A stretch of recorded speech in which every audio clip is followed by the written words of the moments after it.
We all know water is beautiful. Within that beauty, there are clues and signs, and our ancestors knew how to read them. And I've spent the last 25 years studying and collecting these signs. I've always loved navigation, the art of shaping journeys. And when I was younger, I used to put together these really big expeditions, crossing oceans and thousands of miles and deserts and stuff.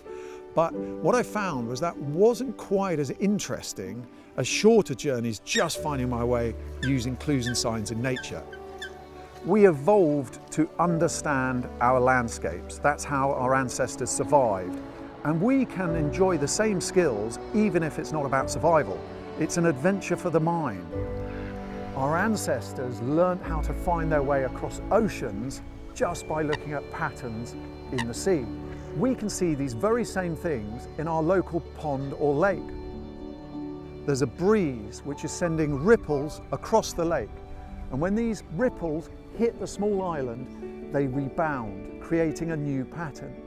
And then on the far side of the island, where the breeze can't reach, we have a wind shadow. It goes darker and much, much calmer.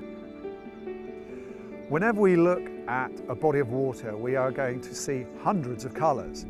But with a few simple rules, we can make a map.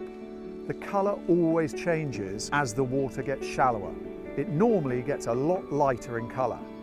The waves are bending towards us because they slow down near land because it's shallower.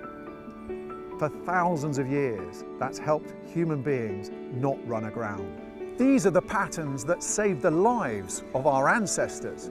It was life or death to them, but for us, it just brings a short walk into life. We all find ourselves staring at screens more than we want to every single day. We don't have to throw them away. What I'd encourage you to do, and what I really enjoy doing, is seeing if nature will give me the answer before the screen does. The colours I'm seeing in the path are telling me a lot about the water next to the path. I'm picking up lots of white in the path because there's chalk in the ground here.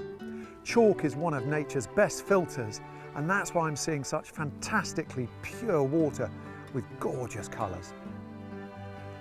I've just noticed a nice bend in the river, and that's a sign.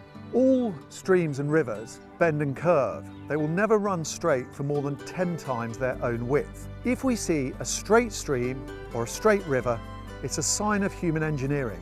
And in navigation, it means we're getting close to a town or a village. Everywhere we look, there are clues and signs. It's not just the water. Can you see the birds over there? They're perching in the tree and they are sensitive to the wind. So birds tell us which way the wind is blowing. They're facing into it.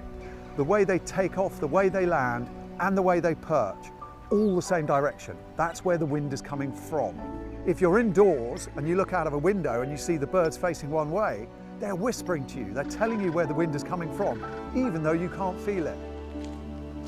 We're constantly being told we should reconnect with nature, but what does that actually mean?